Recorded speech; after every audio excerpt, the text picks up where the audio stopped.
I had my visa interview in 2023 and I got approved, but despite the fact I got approved, there are 5 things I wish I knew before my interview. Hey everyone, welcome back to my channel. I'm Justice, and in today's video, I'll be diving into the 5 crucial tips I wish I had known before my F1 visa interview. Let's get right into it. So the first thing we'll be talking about is the bank statement or the proof of funds. So before my F1 visa interview, I focused so much on getting a bank statement. Honestly, you shouldn't put too much focus on them. Why it's okay to have one, but there's actually a 1% chance that they could request a bank statement. I had a bank statement, but they didn't request a bank statement. That was when I realized that if you sound convincing enough, they wouldn't request a bank statement. But most times, if you don't sound convincing enough, they could still deny you rather than requesting a bank statement. So you see the twist there. So instead of stressing over documents like bank statement, I would suggest you spend your time preparing response about your funding, study plans, and reason for returning home after your studies. So after my interview, I met a few friends who had their own interview on the same day. There was something common among all of us. None of them were asked for their bank statement. I used to think it was impossible to be asked for a bank statement till a friend of mine had an interview in Botswana and she was asked for a bank statement. So I would suggest you go with a bank statement, but have it in mind that there's a 1% chance that you might be asked for your bank statement.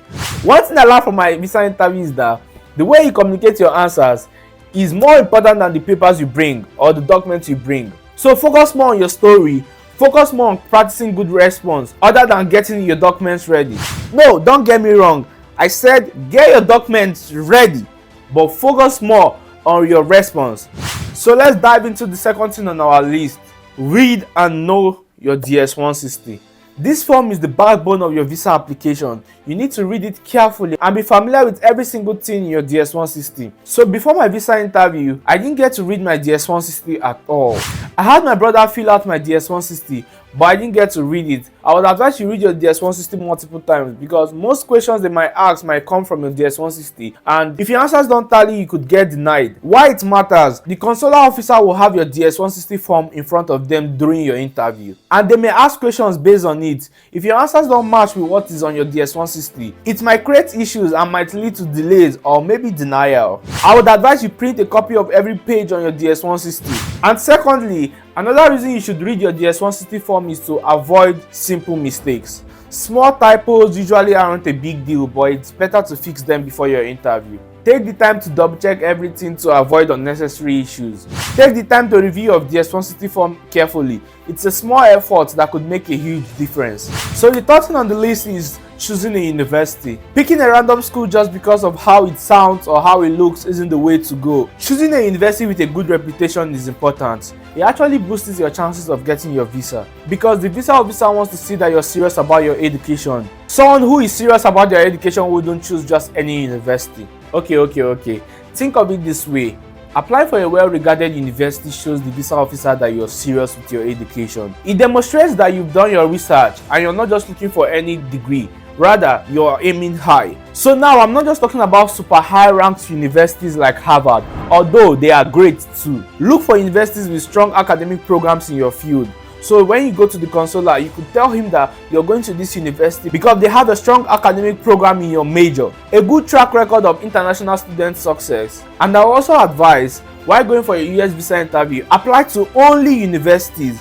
Don't apply to community college because universities have a higher credibility over community colleges. So I would advise you forget about community college. It's possible to get your visa with a community college. I've seen that happen for one of my friends, and you wouldn't be getting a bachelor's degree in a community college, rather you'll be getting an associate degree. So I would advise you apply to only universities, and if you can, apply to high profile universities, the super ranked universities like Harvard. Imagine going for your visa interview with an admission from Harvard. Definitely you're not getting denied. So before my interview, I made a research on different universities and I chose the university with good film, video and media study program. The reason I gave for choosing that school is that a Hollywood actor in the person of Hugh Harper usually visits the school to hold one-on-one classes with the students.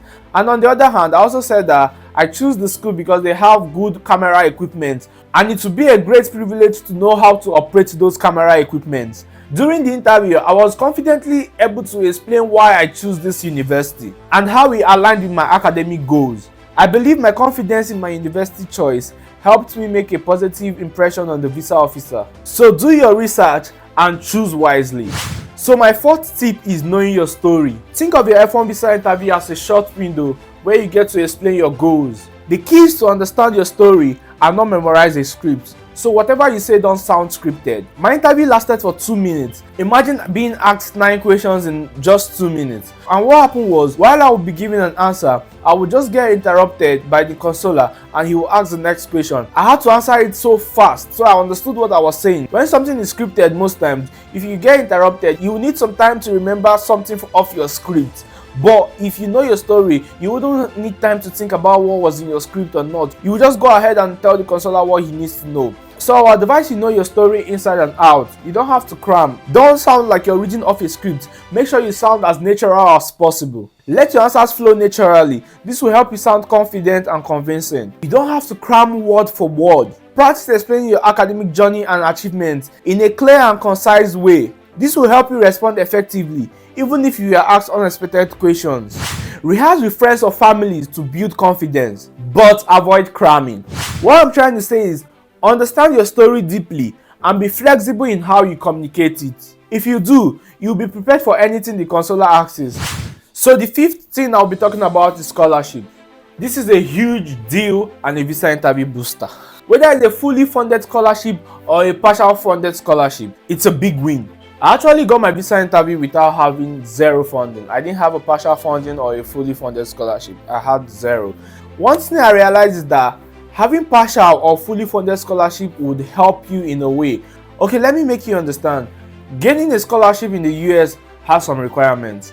You have to have a good CGPA, maybe in high school, and also you have to have a good SAT score. So the consular knows that you getting a scholarship means that you had a high grade, maybe in high school or in any of the exams you wrote. So what this does to the consular is that the consular knows that if you have a partial or fully funded scholarship, it means that you had a high grade maybe in high school or in SAT or any of the exams you had to take. So that will increase your chances of getting a visa because he wants to be sure that you're a smart student. Aside your documents or your hometown, they have to know that you're a smart student and not just anyone who is trying to study in the US. And if you're lucky enough to get a scholarship, make sure you talk about your scholarship. Your visa officer can see any scholarship you've gained through your I-20. But one good thing you could do for yourself is talking about it. Tell the visa officer about the scholarship application process. Did you write a killer exam? And if you had to write exams like SAT or IELTS or whichever exam, tell him about your high grade. This shows that you're not just lucky, but you earned your scholarship due to you being intelligent or smart.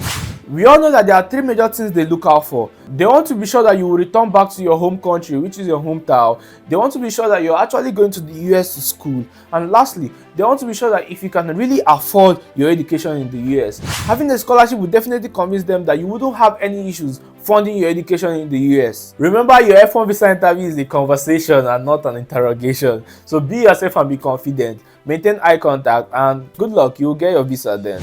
So guys, thank you for watching this video and let me know in the comment section what kind of videos you would want me to make in the future. If you have any question, you could drop them in the comment section. I'll be responding to your questions or I could even make a video about it. So don't forget to like, comment and subscribe on this video. Please guys, subscribe so I could keep making videos like this. Thanks for watching. Bye bye.